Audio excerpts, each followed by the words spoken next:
Okay. Hey there, everybody. We're back with Hobby Review 2. Not Mhm. exactly a sequel, because this would be the third one, but whatever. I think so. Yeah. Okay, so we just have a bunch of community questions and design Bunch of random questions questions. and Yep. some Cool. photos of cool stuff. So let's get to it here. Nice. Sounds great. There's a lot, so we're just going to keep trucking through it. Yeah. Okay, so the first question by Paul Murray is, why do Scourge helmets have 3 eyepieces when designed for and worn by binocular humans? It's funny because we got this question by a different We person. did. Yeah. It's partly the third one's. It's just optics, isn't it? So you can have as many lenses that do various different things as you like. I mean, it's partly obviously it's a design choice that kind of really makes them look like Scourge. But equally, what they do in the universe is, the third one would be say infrared, Yeah.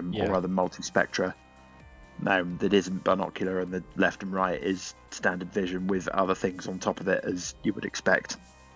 Yeah. No, it's just an optical helmet that does various things. I think there's even some night vision helmets that have 3 lenses. There Currently, are. yeah, I thought so. It's not where the inspiration came from, but I've seen them at other times. So part of the reason they do that with night vision is because Oh, the range, like the angle that they can get the night vision to work through, isn't wide enough for like real peripheral vision. So they add more so that they can get a person's like peripheral vision into the picture. yeah, So it's anyway. Let's go to the next one. Here we go. yeah. Okay, so Robert Scott McMahon. I'm sorry if I destroyed that. Drop Zone seems to be written by someone that understood military concerns quite well when it comes to warfare. Asset, unit design, and strategic concerns. Did you serve or know someone who did to give you this understanding, or did you just have a fascination with the topic or something else altogether? Well, I've been into military history and almost kind of interested in military things for most of my life, really. I suppose. I was in the cadets at school. Not that that counts for anything. Um, but I did some years of that. Um, Flew planes and things, which was fun. Um, but really, it's more about just a personal interest in things, and I've watched documentaries for forever and follow news on anything to do with that sort of thing, and I've got a memory for retaining random information. Yeah, I feel Plus, that. I just like to get things right as well when I write. I think also poor writing is partly down to poor research. Yeah, You've got to kind of know what you're doing before you get into, especially given that Zone and Fleet are both quite hard sci-fi, kind of real military leaning games in terms of the background. So, I wouldn't want to wade into that ignorant. Let's put it that way. right. Okay, Yeah. let's go to the next one here. Okay, same person. Any chance we will ever see the Type 5 walkers for PHR? Yeah, that's a good question. I think Type 5 I referred to in Battle for Earth, not Battle for Earth, Reconquest Phase 2, I think. But it's been a long time since I wrote it, actually. I think it was basically alluding to the Behemoths, that we've not given them a type designation, I think, from memory, but I think the original intention was it was going to be that. But that Okay. also kind of leaves Type 5 open. So, yeah, possibly, but maybe not in the original form I'd intended. Yeah. Okay, so let's keep going. Yeah. Adam Duckett asks, Desert Island Dropverse. Dave, you're an infantryman castaway on a desert planet. You can take one piece of music and one book. What are they? Also, what faction are you fighting for? Good question. When it says one piece of music, I'm going to assume that's an album rather than one song, because it doesn't Any. matter how good the song is, any one song played indefinitely is going to drive you insane. Um, That's a good question. I don't know. One book as well. Well, the book I've enjoyed most in the last 5 years has been Ready Player One. Um, I know it's not the greatest piece of literature in the world, but I do my work mostly listening to audiobooks, and that's one that I will cheerfully listen to 10 times Right. and still be happy with it. It's it's good kind of comfort listening while you're working, I suppose. Yeah. Terry Pratchett does that for me as well, but But that one, yeah, Ready Player One, love it. Shame the film wasn't better, but I don't hate the film. Yeah. One piece of music. I'm a massive Iron Maiden fan. So maybe Flight 666, which is a live album from I think about 10, 15 years ago. Okay. So that's kind of a greatest hits, but also a live. It's kind of got a bit of everything. So yeah, I'll do that. It's funny that you didn't look at these first, because there's some allusion to things later here. Yeah. Okay, so John Simpson Wedge. Model design question. The titanium pattern drop fleet ships are very different to their plastic predecessors, while the drop zone kits retain much more similarity to their original compatriots. Beyond the ease of casting, was there a reason for dropping the tuning fork aesthetic of UCM hulls?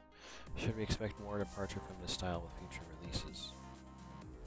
There's two good questions there, so I'll cover the dropship one first.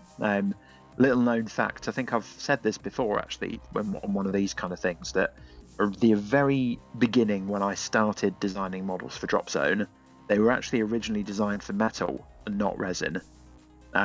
Reason being that resin was, when I started, this was 2009 when I started sculpting, resin was pretty questionable at that point. It was very brittle. It wasn't good, in other words, mostly. And metal was £7 a kilo when I started sculpting.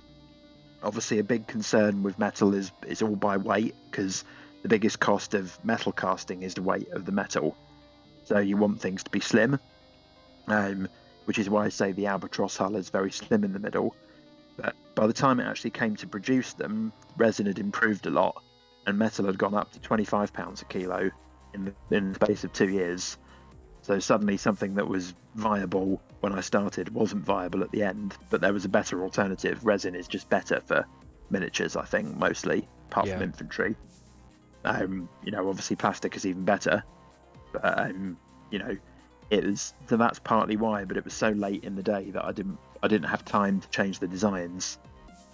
So Titania ones were kind of partly a redress of that, because they're a bit chunkier. They're better suited to resin than the original ones. Partly to make them more in line with the tanks aesthetic.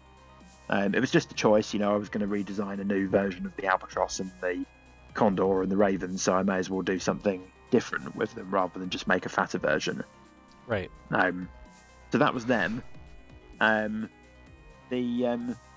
for the tuning fork aesthetic, well, I've used that in several places, like the cutters use that. There isn't really a deliberate move away from it. It's just that's just how the ships has turned out for a while. Right. That's it there, really. There's nothing more. You'll see more of that kind of ship in the future. It's not I don't like that anymore. I won't be designing ships that look like that, if you know what I mean. Yeah. Okay, so Colin Fath asks, where do you think there is more design space for new ships, either in size, like super dreads, or more battleships, or by function, such as snipers or tanks? Which is funny. Maybe he's asking about both. Yeah, I mean, you can have a sniper ship, something with a very, very long scan range, and not particularly powerful, but maybe quite high lock, low dice, that kind of thing. You could make a sniper ship that way. So it is a kind of valid question, even if it is about fleet or not. If I'm honest, you probably won't see super dreads anytime soon, because the dreadnoughts are already massive. They're kind of, for me, as a spaceship game, because there's still a point source, there's still a dot on top of their flight stand if you're going to be accurate about the scale. Right. I mean, the colonizer... colonizer... to get into kind of the levels of impractical miniatures when they're much bigger. Yeah, no, exactly. Also, the colonizer is massive, because that's bigger than some of the dreads. Oh, you got me back yet? Hold on. Okay, how about now? Huge problem. Oh, you're coming back. Yeah, that's better. Okay, I was going to say the colonizer is especially huge. Hey, can you hear me all right? I can hear you. I can hear you. Can you hear me? I'm just going to try and... It sounds weird, but I'm going to try and open the window. I've got a window right above me. That might help. I know I'm on the Wi-Fi. Help. I think it's just the phone being what it is. Yeah. Hopefully it'll sort itself out. I can hear you okay now. Okay, we'll go on to the next one here. Yeah. Because I can hear you, which is what's more important. Um, Robin Terry White asks, any idea if the Tyrant of Atlantis and Ferryman will get models again?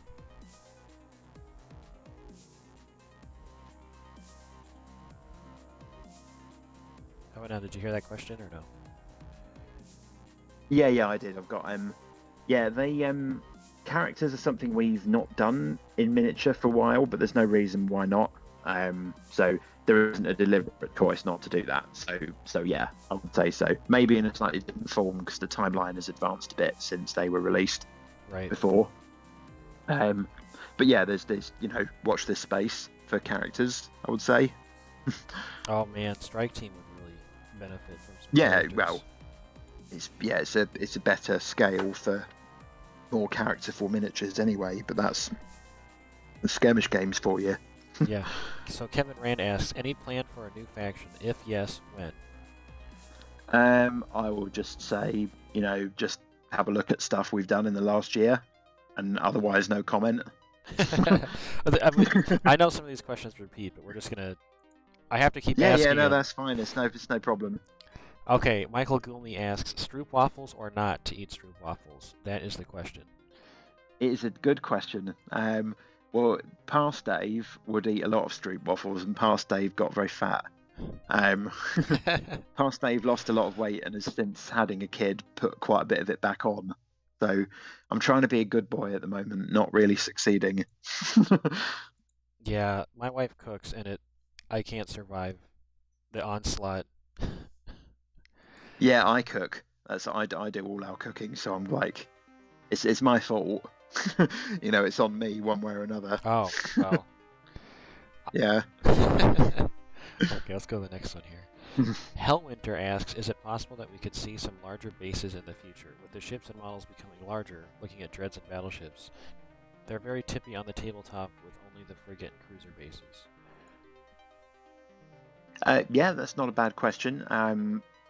Yeah, I would say watch this space on that one. There are plans afoot.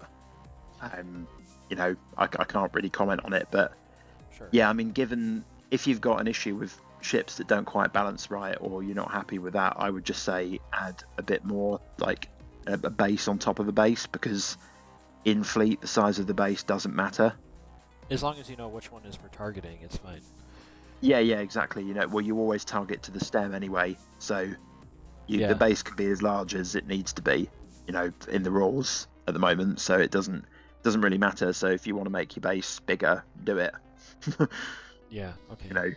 The only thing that is important is exactly where the ship is, which is in the middle of the base, and that's it really. So yeah. Okay, let's see here. So Distressed Clanker asks, how long until the Resistance figures out how to bolt a kill satellite or defense grid 35 ki to a spaceship? I don't know what that means, but I want some Callium ships with spinal mount mass drivers, please. Yeah, that's the Callium one is a good question. It's I'd like to do more interesting kind of kit bash style kits for the more ramshackle half of the Resistance fleet, and some more clean, spinal mount ships always look clean for Callium. Again, I've got several faults, and we've had some plans on that front, but it's early days at the moment. But I would love to do some more Callium stuff, especially. I have a lot of fun with the Callium ones I've done so far. Yeah, I think they've come out nicely as a kind of not really UCM but not Resistance either kind of aesthetic. Very brutalist. Yeah. Okay, let's go to the next one here. TheMiniboss asks, a tangential modeling question. Will we get other types of terrain, something other than space stations, debris fields, and rings? Also, any ETA on faction-specific launch assets? Good questions.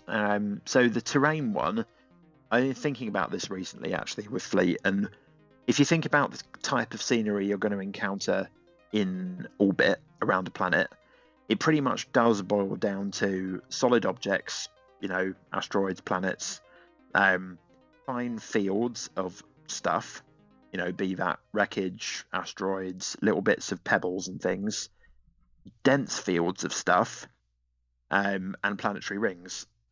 Anything smaller than that is kind of basically a space station, really, in one way or another. Yeah. But you can use the fine and dense fields in particular can represent pretty much anything, like say an orbital yard. Like if you imagine a kind of complex of scaffolding up in space, that rule just a debris field to represent that. Right. But it can be a square debris field. You know, in terms of what the rules do, I think the rules cover most of Oh, I'm losing you a little bit. any scenery you can really think of in orbit, apart from some really weird stuff. Oh, you got me back? No, you're back. Keep going. Yeah. So yeah, you got it covers most things, but if it doesn't, you can easily make up your own. You know, using the existing scenery rules as a base, and then go, I want a force field that goes all the way across the table. Yeah. You know, if you want to do that, use the planetary ring rules, but change them a bit. You know, maybe you can't fire certain weapons through it, or you know, it does more damage to a ship when it hits it, that kind of thing. You can just tweak the rules to match whatever type of scenery you want it to, really. Yeah. Faction-specific launch assets. There are plans afoot for those too. Again, can't be any more definite than that, but it's in my head. I love the launch asset miniatures we already have, and I'd love to see more of them. I just think they're cool. I just like little tiny fighters. Oh man, I think I'm just gonna use the little hull pegs for the bases, and just put them in clouds for the PHR. Yeah, I mean, you can. They're things you can convert in the meantime, or yeah, what we've always said really is that the UCM ones, although they're technically UCM, they're so tiny and they're kind of designed to be a bit generic. You just give them a different color, and they more or less do the job for most factions. Yeah. Okay, let's go on to the next one here. Oh man. You know. You're a pure robot right now. I heard the you know at the end, but then everything before that Oh, I I'm didn't sorry. hear. It's okay. It's just funny. It's Yeah. almost comical because we're getting the questions answered, but then it's like a dial-up sound, and then you know what I mean? And I'm like, what? I don't know what you mean, actually. Yeah. I mean, why?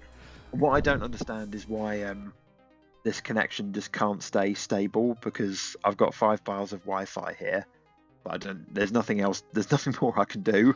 It's just like whether it's reliable or not. Skype is against us. I don't know why. Okay, Yeah. so Andy asks, since it gets asked at least once a year, is there a functional reason for the prong design of the UCM cruisers? Well, that sounds familiar. I think he's talking about mostly the new, not the old ones where they're vertically on top of each other and they overhang. Yeah. Oh, it's mostly an aesthetic thing, but it's also about where is a vaguely sensible place to put turrets. Yeah. It was, you know, it's a case of I quite like the flying gun aesthetic for the UCM. Originally kind of derived from the Sulaco from Aliens. You know, none of the UCM ships really look like the Sulaco, but there's a little bit of Sulaco in all of them. But I wanted to do something a bit different with that look, rather than just copy it. So Right. that's where the initial UCM ship shape came from. But you can't keep releasing ships that are all the same shape, because that's boring. You know, it's boring for me and it's boring for the players. Right. Yeah. Okay, Andy also asks, are the lines that follow the oculi on Scourge ships where the oculi move along? If so, can we get some ships with oculi not in sync with each other? I see what they mean. So that's a row of eyes. They kind of mean the row of eyes all in one go. Again, they could just be all over the place because they're each weapons. You know, there's no reason why they have to be in a line, but they look more. This comes down to aesthetics really, and they look more organic, more like deep sea kind of jellyfish type things if they're all in a row. Generally, anything in nature kind of looks right to humans. Yeah. So following nature is always a good idea as a designer. Like, to be honest, designing anything at all in the world, if there's something in nature that looks a bit like it, then that's often a good thing. Yeah. If you put them all over the place, they would look a bit weird, and not in a good way. Mostly, I have played around with a lot of things, and other looks just don't work. Okay. Let's go to the At next least not for me, anyway. one. Okay, so Yeah. Odonata Rex asks, what is the thingy on the very tip of the diamond platinum prow? The cap on the end looks similar to what is on Disruptors, but the rest seems different, and the BB hull doesn't feature Disruptors. BB is what, Battleship? Yes, yeah. So that's that's the diamond and the platinum. They do have. I know exactly what they mean. There's a little structure right at the front of the ship that looks a bit like either a disruptor or a microwave weapon. That was, if I'm honest, that was just kind of an aesthetic. What looks right there? It's right at the front of the ship, so the prow has got to look right, or else the ship looks a bit strange because it's like a ship's nose. Yeah. So that just felt right to me. I mean, I think if I'm going to be completely honest about that answer, there was a little bit of an intention of it being a weapon, and then when it came to writing the rules, it just didn't feel right to give it a, because it's very small, compared to Right. the main gun on, say, the Diamond's main guns are huge. That little one at the front is kind of a pea shooter by comparison. So I think I remember at the time thinking, do we need to print another weapon line for this, or can we just ignore it? Maybe it's like a Um, little training gun. yeah, it's for targeting and alignment purposes. It's not actually going to do any damage compared to the enormous cruiser-sized guns on the back. Oh man. Those are the things you really have to worry about. Yeah. Yeah. Okay. Oh, we're getting into Oh, some of cool. the art Hobby stuff. pictures. Here's Michael Russell's event. Palatine Yeah. already. That's not taken him long. They've only been out a few weeks. This might be the only painted one that I saw. There might be a couple more now, but I was Yeah, putting this together. I like the Ukrainian colours on it. Yeah. Let's go to the next Yeah. one here. Okay, we have Yeah, David. cool. David with an E. Note the decal things that he put on there. He added some panels. Yeah, those are bits. cool. That feels like the Reavers from Firefly. That's what I get from that one. And there's a couple more photos. The second one, you can see there's a 51 on the bottom. I don't know if you can see that. Oh yeah. Okay. Yeah, I can see that. I love decals are tricky with Fleet. There aren't that many ships where you can actually fit decals reliably. Yeah. Oh, that conversion's cool. That one's got a real Galactica feel to it.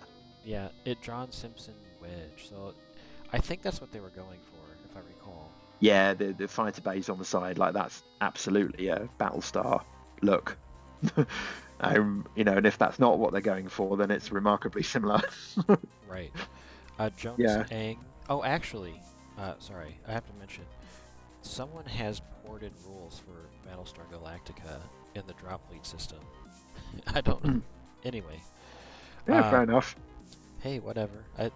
Jonas Ang. I don't know. He just has that's a nice Kickstarter one. That's an Atlantis. Haven't seen one of those for a while. Yeah, there's a couple photos of it. Also, he has these little satellites. I don't know where they came from.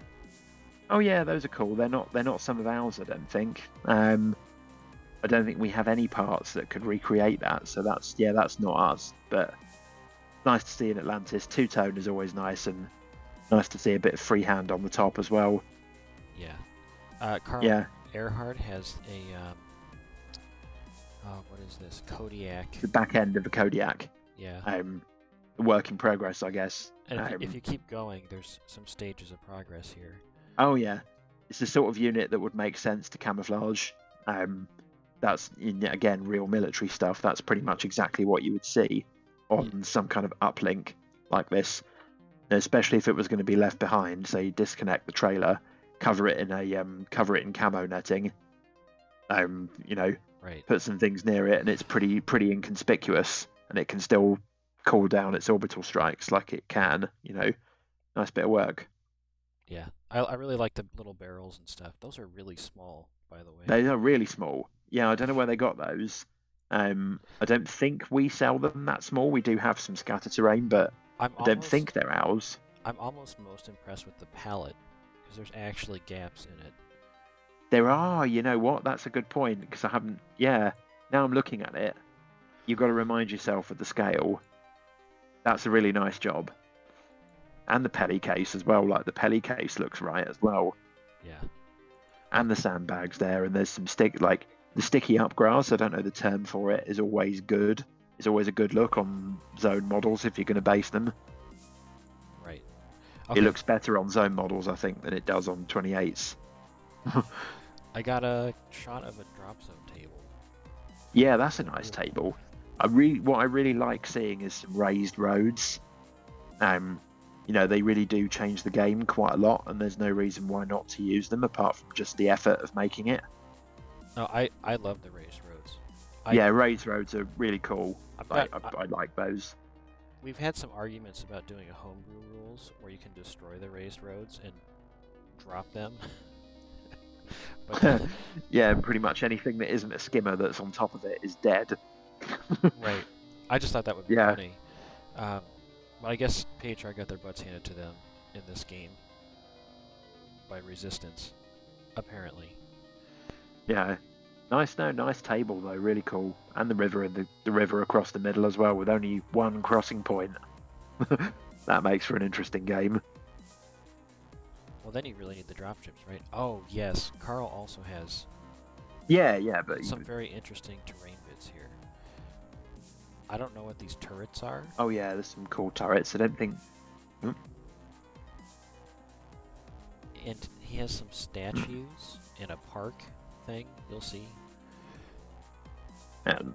Sorry, I'm losing you completely for this. Oh, okay. You got. Yeah, they're not ours. But they're very interesting. Yeah, they suit PHR quite well. Well, it almost seems like they're trying to do an XCOM thing. Oh, here. come on, Skype. Can you hear me or no? Yeah, I lost you for all that there, but. Oh, okay. Yeah. So I'm into like the fourth Carl Burhard picture. Yeah. Where you finally have the PHR next to some vending machines, I guess, stopping for a snack. Oh yeah, vending machines. I like the park. Is that scratch built, the park? It looks like it might be. I don't know. Because that is tiny. It's 10 mil. Like a 10 mil child's roundabout is going to be really small, but it's nicely done. It looks like you can remove pieces there as well, which is always handy. Yeah, the tiles there in the park.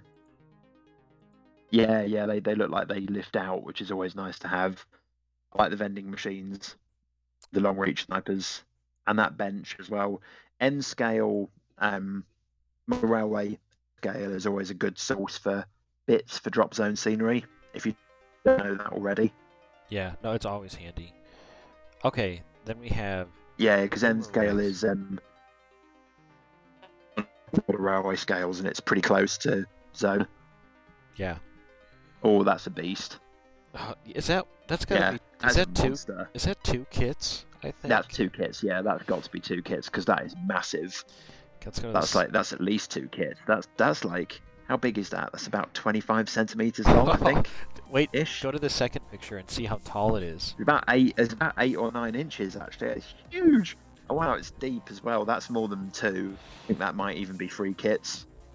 Do you think the smaller one detaches? It's a away team dreadnought. That is a hell of a ship, I must say. That is an awesome ship. Shame the pictures aren't they're quite grainy, but yeah, I can tell that it's awesome. I can tell it's awesome. I mean, to be honest, when I made this kit, I wanted to see people do this kind of thing because you can. Wait till you see the space station in the next picture. The kit invites this kind of work. Oh yeah, that's a cool space station as well. I love to see a nice big space station with the botanical module in the middle as well. Yeah, that's fun. Yeah, it's Central Park, right? Yeah, I'm really pleased with that sculpt. The botanical one is one of my favourites by drop fleet bits. Just think it's cool and really brings a bit of character to it. It's nice to have. Yeah. Yeah, that's a big space station. Okay, and then We have Distressed Clanker has some resistance.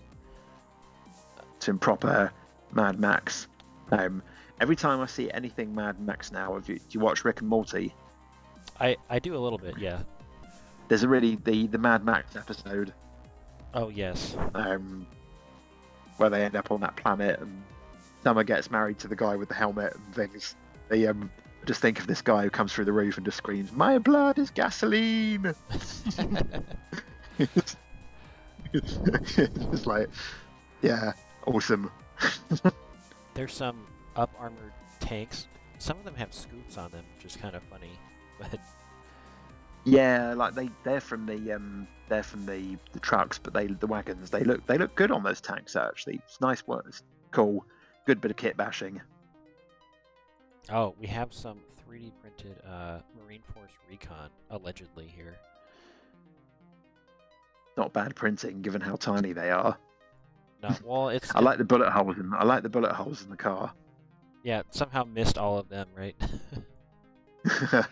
Yeah, I mean that's probably a plastic car from looks like something N scale to me because it's thin.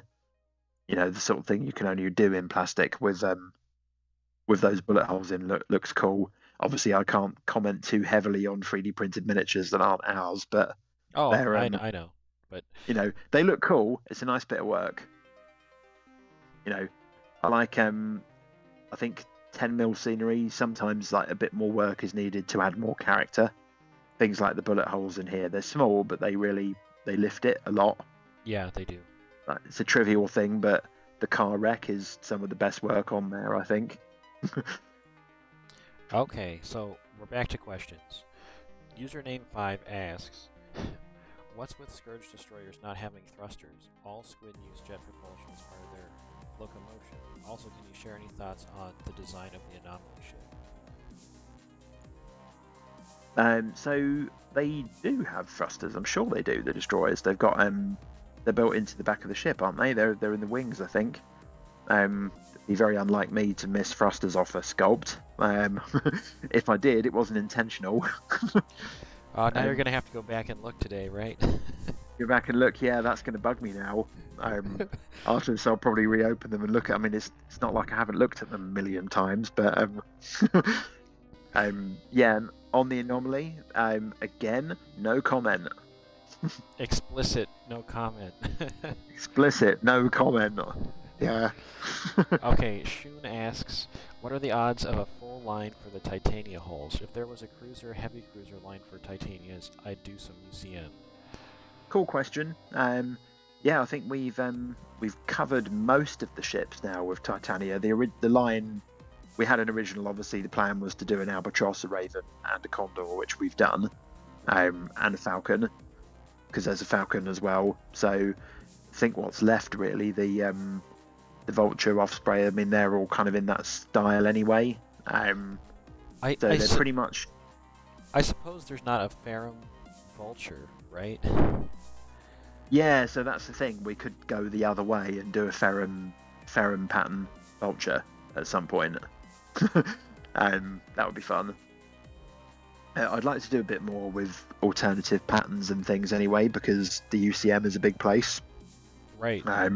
I've tried to cover that in the background, and that you've got various military contractors that build things for the UCM military.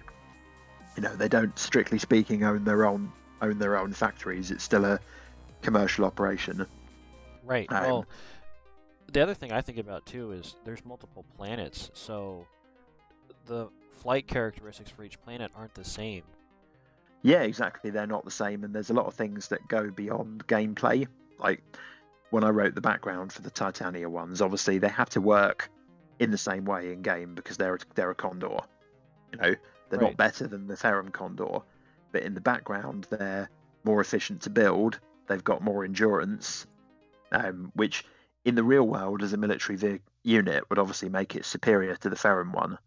In a game, which doesn't last very long, endurance is meaningless. Right. You know, so it's a nice thing to make them improved in endurance because it does make it better than the Ferrum one as a vehicle, Right. dropship. But in game, it's the same. You know, that was the approach for them.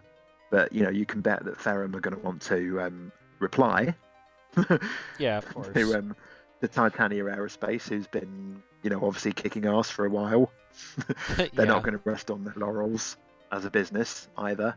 So competition is good, and you'll see more hopefully in the future. Right. Okay, let's go on to the next one here. Same for fleet as well. Same answer for fleet really. I'd like to do more different patterns, and different shipyards will build ships differently, things like that. Okay, Distressed Clanker asks, with space resistance being known for customizable ships, will ground resistance, as in drop zone resistance, get similar units? And then they have their fingers crossed. Fingers crossed for scrap mech. Yeah. Fair question. I love customizable models, but strangely I don't love customizable rules too much. The reason I don't like them too much is if you use them sparingly. So for resistance in fleet, it applies to the frigates and the cruisers. Right. That's the core of your fleet, but it equally isn't your whole fleet. The problem with customizable units in general is that there nearly always ends up being an optimal build, which is really hard, if not impossible, to avoid. Fleet and Zone cover you a bit for that because they're scenario-based games. So, if you're writing the ultimate ship-killing build, then it's not going to be all that good at doing something else that you might need to do to actually win the game, besides killing stuff. So that helps you, but at the same time, there always is an optimal build of some kind. Yeah. No, I totally understand. It's the job of the rules writer to try and limit those as much as possible, but games with too much choice, also too much choice in a way lacks character, because you, the game designer, can't impose the character you want on that model as easily. Yeah. If I design a new unit, let's say I design a gunship for the UCM, what do I want that gunship to be? Do I want it to be anti-tank? Do I want it to be well armored? Do I want it to look mean? Do I want it to look chunky? Right. All these things, the more focused a unit is, the better it fits to the rules, and the more the sculpt matches the rules, which is good design in general. But the more choice you give people, the less control you have over that. And it's nice to give up that control sometimes, like with the resistance ships, but it's not something I would want to do too much. You know what I mean? No, exactly. I totally get it. But yeah, scrap mechs would be cool, right? Yeah. Partly what the resistance behemoth is. Oh, yeah. No, in many ways. At least the one with the big cannon, that's a scrap mech, effectively. Okay, so Thylus asks, Broadsword, was there a recent resculpt? There have been reports of people receiving broadswords that have the forward dropship clamp panel sculpted directly onto the model as closed. Yes, we did make a small change there. Mostly, I think, because the small parts were occasionally being mispacked or missed.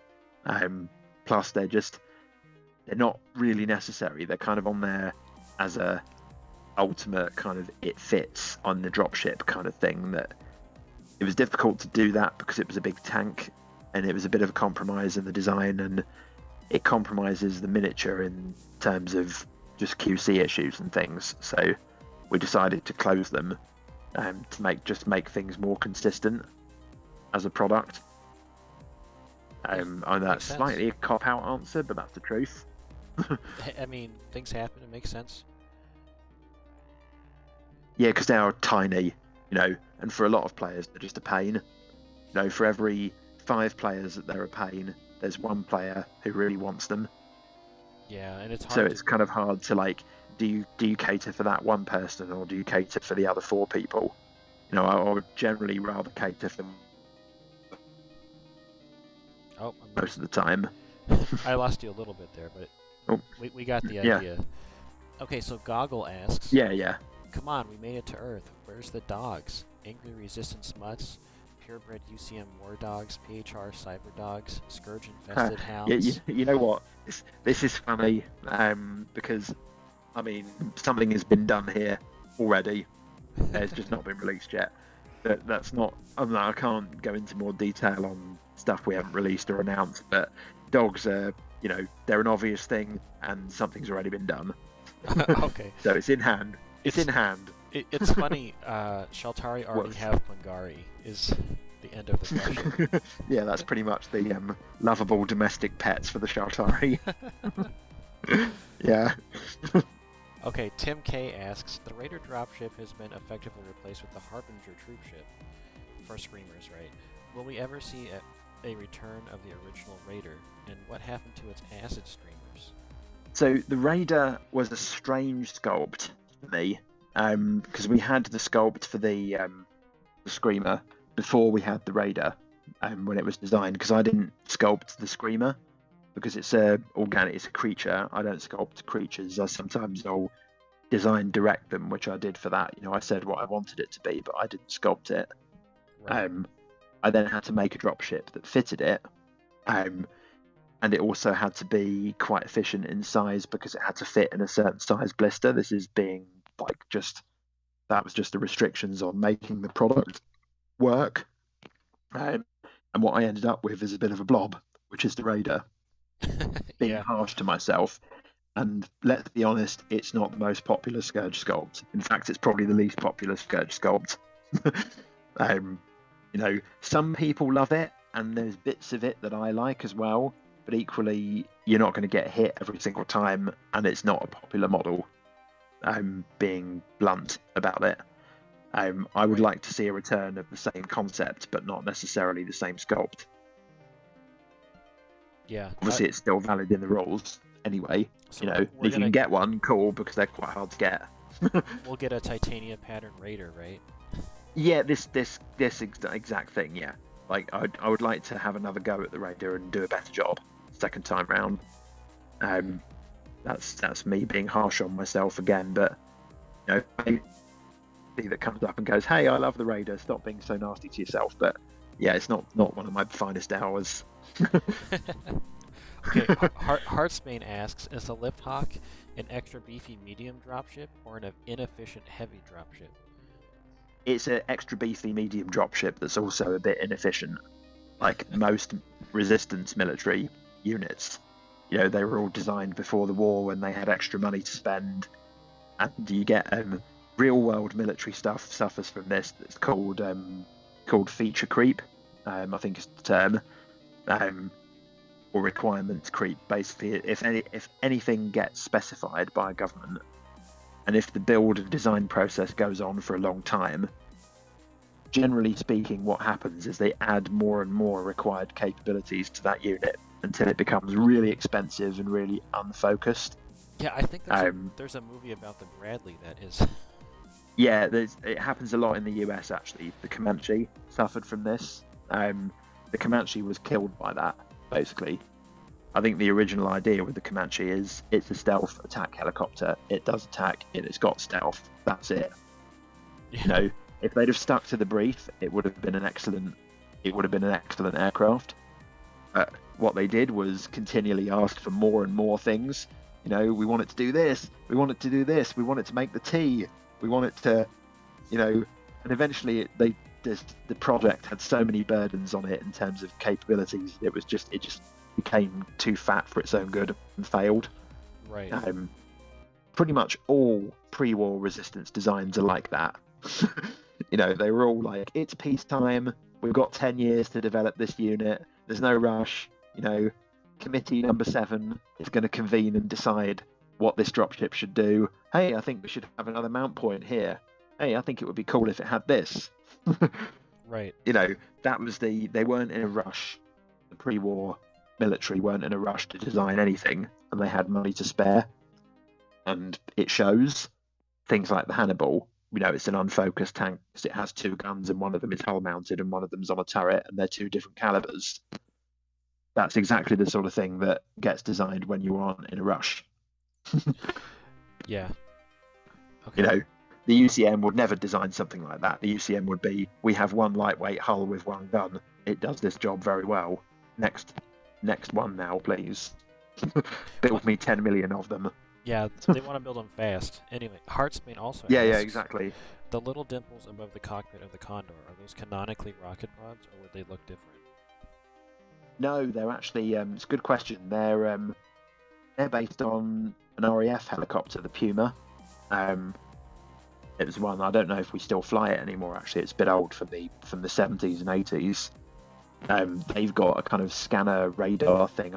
If I'm honest, I don't know exactly what it does. I think it's some kind of electronic warfare thing, mounted above the canopy, and that's where I got those from originally. So yeah, they're scanners. They're not rocket pods.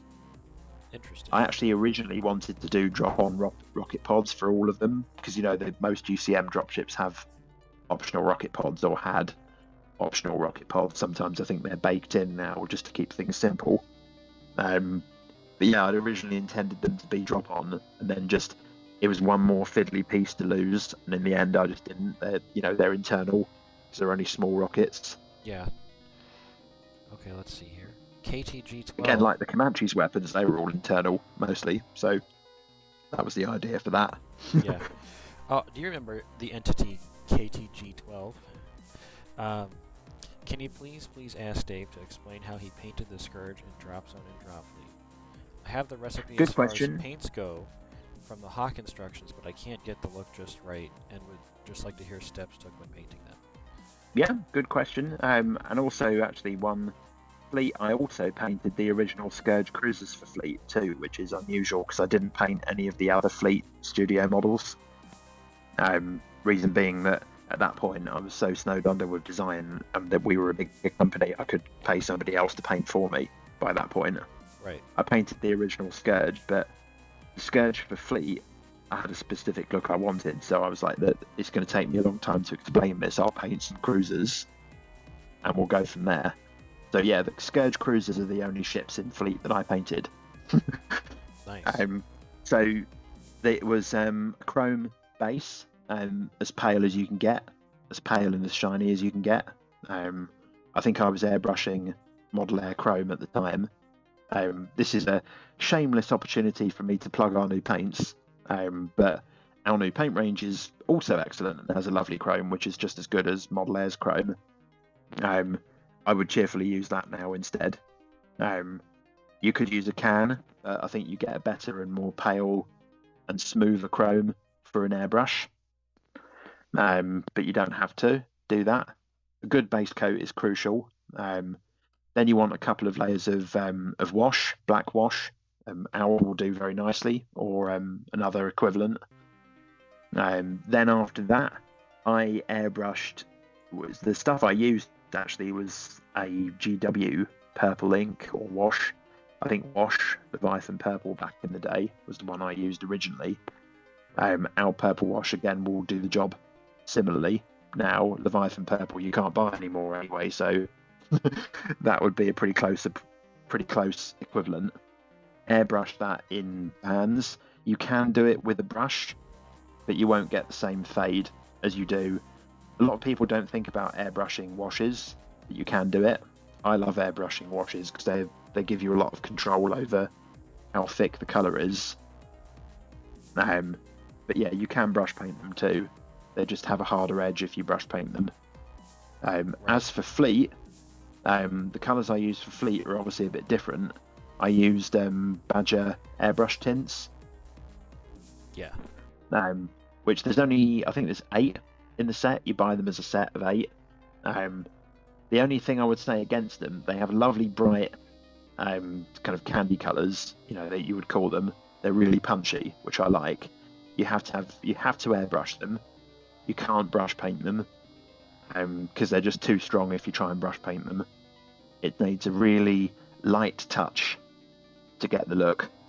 The other problem with those airbrush tints I've recently learned is that they don't last. Yeah. All of the ones I had have all separated and gone horrible, because when I went around to paint the Shaltari Behemoth, I wanted to use them and they were all dead. So if you buy them, you need to use them probably within a year of opening them. I would guess maybe 2 years. I mean, mine are a bit old in fairness, but mine didn't last. And a lot of my other paints have lasted just fine. Not a criticism. Well, it is a criticism. They perform wonderfully, just not when they're old. Yeah, I've had really good luck with them, but the shelf life might be... If you have a project and you're going to do them, then it's They're fine. great. Yeah, Yeah. yeah. I mean, in what happened with me was I used them and then they went in the box for like 5 years and weren't touched. So it's a bit of a torture test for paints. So for normal people who are actually painting all the time, it probably isn't a problem. It's only because I left them for ages. Yeah. No, maybe they need rotating occasionally, like a bottle of wine. Oh, yeah. Make sure you let Yeah. your paints breathe a little bit before you. Make sure you let them breathe. Yeah, put them on the rack and rotate the dust away every now and again. Okay. Yeah. All right. Let's go to the next one. Um, Josh asks, since we know that Scourge Body shaming exists, what is the most enviable vehicle to be stuck in if you can't be attached to a host? Oh, a behemoth. Absolutely. Yeah, tyrant. It's like, yeah, this is me. I mean, in the background, actually, a tyrant doesn't have one host. It has kind of subordinate hosts as well. It's like it's a bit of a hive collective. So you want to be the host with the most control over it. Otherwise, you're basically a slave, and you can't possibly get away from it. You're like one Which of is just possibly even worse than being a prowler or a minder. A minder, actually, not a prowler. A prowler would be quite fun. I imagine a prowler is like being like an ATV forever. Yeah. Prowler wouldn't be a bad thing to be for Scourge compared to some of the alternatives. You're like a wild horse just running around, but you're a crab. Yeah. Yeah, I mean, I love Prowlers. They're one of my favourite units for Scourge. I love playing them. I would never play Scourge without taking at least 8. Just because. They're so funny too. Yeah, they're just great. And because of the other walker size, they're like the rascals of the crab walkers. Yeah, like you can just imagine the sound effects, like jump on. Yeah, love them. Okay. And they're great in game, and they've always been great in game. Okay, Josh has a follow-up question. What is the thought process of the jelly when it learns it's going to be an invader pilot? Depression? Question mark. Good question. Yeah, quite possibly. I mean, the Scourge. It's hard to. There's a serious answer to this one. Like, it's hard for any human to imagine any other type of thought process but human. Right. We are inherently very selfish, very self-obsessed creatures. Even the most heavily indoctrinated conscript from some poor country is still quite selfish and personally driven, whereas Scourge just don't think like that. Yeah. Scourge are part of the race. A Scourge individual Scourge doesn't want to die. Like, most living things don't want to die. They have their own personalities and things, but it's better to think of them more like bees. Bee doesn't want to sting you. When it stings you, it dies, but it will sting you if it saves the hive. Right. That's how the Scourge think. So it's difficult for any of us to really imagine that. So it's not canon, but I do think it would be funny to just say that all of my invaders are very depressed. all of my dropships have clinical depression for some reason. Like Marvin the paranoid invader. It starts off with, I think you ought to know I'm feeling very depressed. Oh man. Okay. Yeah. Wenner asks, what is most important for a Scourge? The size of the tank or how you use it?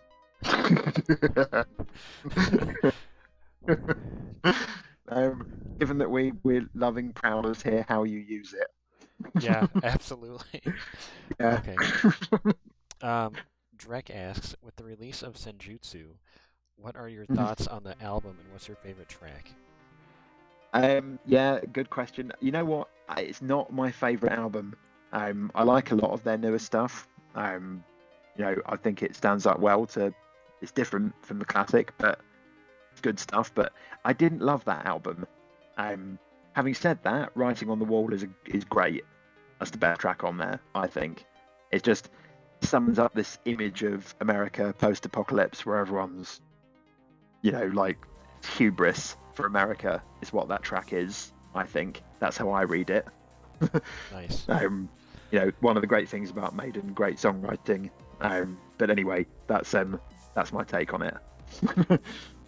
Absolutely. Okay. Drek asks, 1.1 rulebook references augmentations that PHR Immortals go through. How extensive is the augmentation process for Immortals, and what types of modifications are they receiving that regular civilians would not?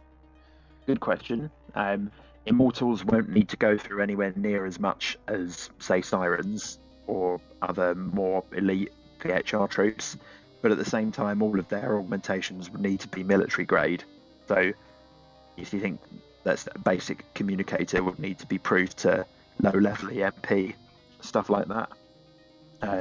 Obviously, like weatherproof, shockproof, overpressure proof, cold proof, heat proof, just generally tougher grade than civilian gear. They wouldn't need loads of it. They would obviously need to be able to commune with familiars like any kind of PHR would. They need to be able to commune with their weapon, because weapons don't have triggers. It's all done through the mind. So they would need all of that, but generally anything that increases their endurance, toughness, anything that lets them switch off pain as well is obviously useful. Right. That's one of the reasons why Immortals are that much tougher. It's not that they're, actually physically tougher. They're still probably going to bleed out later, but they can ignore it and keep fighting for longer. But they might have a lot more than that, because PHR augmentations are also quite personal choices for them. So no two Immortals are going to be identical. No, they'll have a basic level of required equipment, but beyond that, it's personal choice. Interesting. Okay. So you kind of touched on it. The last question here, as a follow-up, are these military augmentations shared across the whole of the military? Do Ares pilots, Sirens, and Immortals all receive the same standard enhancements, or are they specific by task? Specific by task. And again, it would be a requirement. It's a bit like, if you're a pilot, you need to have a certain quality of vision. So it's like any military recruitment. You want to be, an artilleryman. Okay, so you need to not be scared by loud noises. It's each place is going to have its own certain set of requirements, and it's going to vary. But equally, their requirements. But that's the baseline. Right. An Ares pilot might be minimally enhanced just enough to do his job, and also might have way more enhancements than they need to be an Ares pilot, which probably won't improve their performance very much as an Ares pilot. But who knows? Their Ares gets blown up and they can get out. Maybe they can completely kick ass on foot. Afterwards. Can you imagine? This would not be balanced in gameplay, right? But can you imagine if, there was a chance every time one of your dropships died as a PHR player that a siren just popped out, like a single one? Suddenly the pilot turns out to be a complete and total badass. It's like personally goes and slays her way through 20 legionnaires. Why did you even need the dropship? Leave the dropship at home. Yeah. I just paid that dropship off. Oh, man. Yeah, I just paid it off. Yeah. It's my ride. Okay. Well, that was the last question. Thanks for doing this. I hope you had fun with Sweet, those. no worries. It's I enjoy these. It's fun. I asked for sillier questions this time, so we got some of those. No, silly questions are good. I like silly questions. It's CAD is quite technical and quite serious, and that's what I'm doing most of the time. So it's nice to have a bit of comic relief. Yeah. Okay. Well, thanks again. We'll do another one of these next month, I guess. Cool. Or if we get any news on new things coming, we can talk about that too. Yeah, we'll bring up stuff specifically, and hopefully, again, later in the year, there's going to be a lot of that. Not just yet, but very soon. So just, watch this space. Yeah, I keep saying that, but it's true. It is indeed true. Okay, well, thanks again. I'll talk to you later, and thanks to Cool. everyone for Cheers. listening. Bye. Bye.